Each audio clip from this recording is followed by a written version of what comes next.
Assalamualaikum warahmatullahi wabarakatuh. Sahabat profesional, dalam kesempatan kali ini kita akan membahas salah satu program terbaik dari Invis Coach, yaitu Coaching for Performance. Sahabat sekalian, pada masa kini, pemimpin juga diharapkan untuk bisa menjadi seorang coach. Kemampuan coaching ini ya diperlukan oleh hampir semua bidang di dalam organisasi ataupun di dalam perusahaan. Ya. Kita harus mempelajari bagaimana kita bisa melakukan coaching secara efektif agar kita bisa meningkatkan kinerja tim kita yang bekerja bersama kita dan juga bisa menyiapkan pemimpin masa depan bagi organisasi.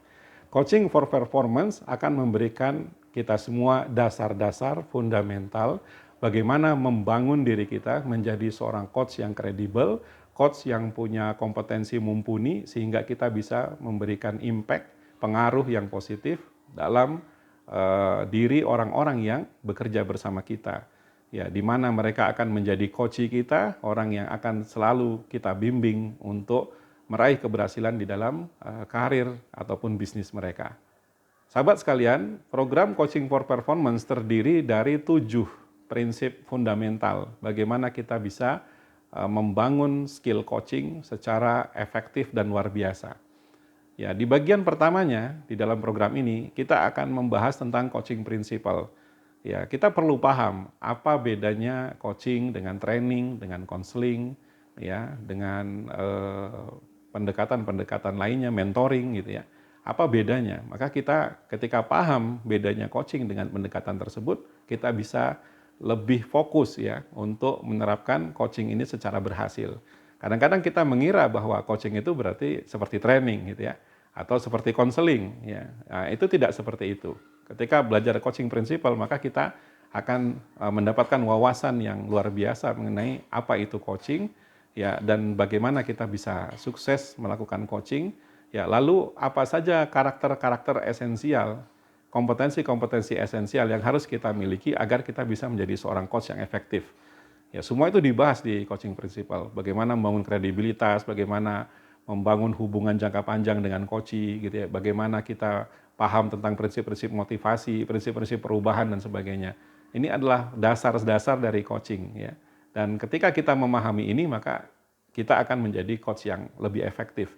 Ya, kemudian yang kedua, ya, establishing trust. Bagaimana seorang coach itu, mereka harus membangun kepercayaan yang tinggi, ya, di hadapan coachee-nya. Trust adalah landasan dalam hubungan apapun.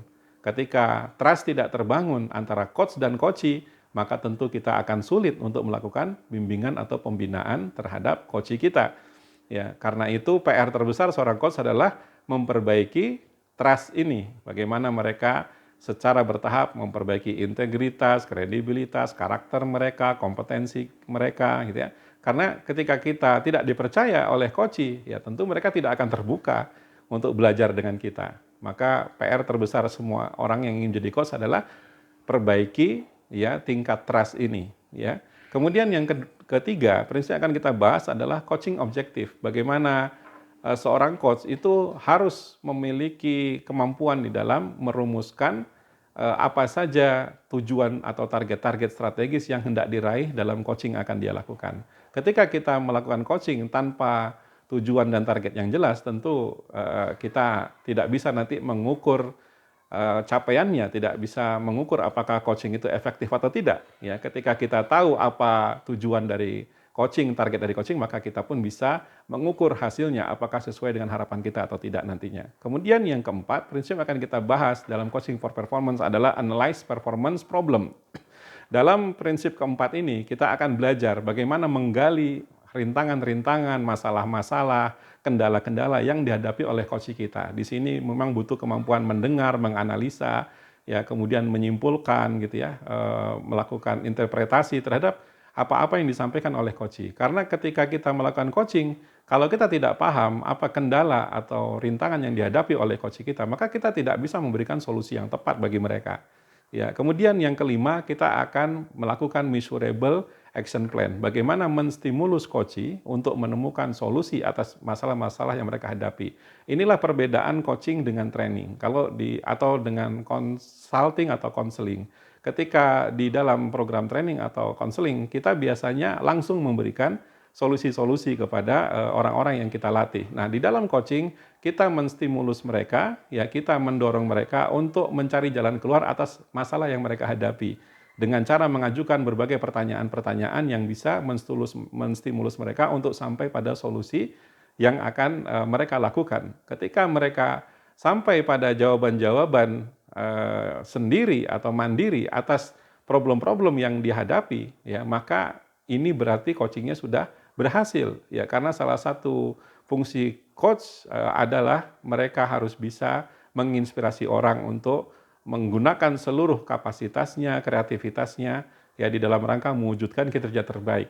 Saya yakin orang-orang kita yang kita pimpin itu mereka semua adalah orang-orang yang cerdas, orang-orang yang punya bakat. Dengan stimulus yang tepat dari seorang coach, mereka akan sampai pada solusi terbaik. Ya. Kemudian yang keenam, kita akan belajar tentang inspire commitment. Bagaimana seorang coach bisa menginspirasi komitmen dari coachnya agar melakukan action plan yang tadi sudah dirumuskan bersama, disepakati bersama. Ketika kita menyusun action plan bersama coach, gitu ya, kita di situ hanya menambahkan ya hal-hal yang dianggap kurang. Kemudian intinya adalah bagaimana menguatkan komitmen mereka untuk melakukan. Karena rencana tindakan tanpa tindakan itu sendiri tidak akan berguna. Ya, ketika kita bisa meyakinkan mereka untuk melakukan yang terbaik, ya menghapus semua keraguan mereka, ketakutan mereka untuk melakukan yang terbaik, maka kita berarti telah berhasil ya di dalam mendorong perubahan dari coach. Kemudian yang terakhir, prinsip ketujuh yang akan kita pelajari dalam program Coaching for Performance adalah bagaimana memberikan memprovide progressive feedback. Bagaimana menyediakan umpan balik progresif untuk coach kita. Ya, mereka harus tahu apakah mereka sudah melakukan perubahan secara betul sesuai dengan apa yang sudah disepakati bersama, ataukah masih ada hal-hal yang memang perlu diingatkan. Ya, barangkali mereka belum melakukan perubahan sesuai dengan yang diharapkan.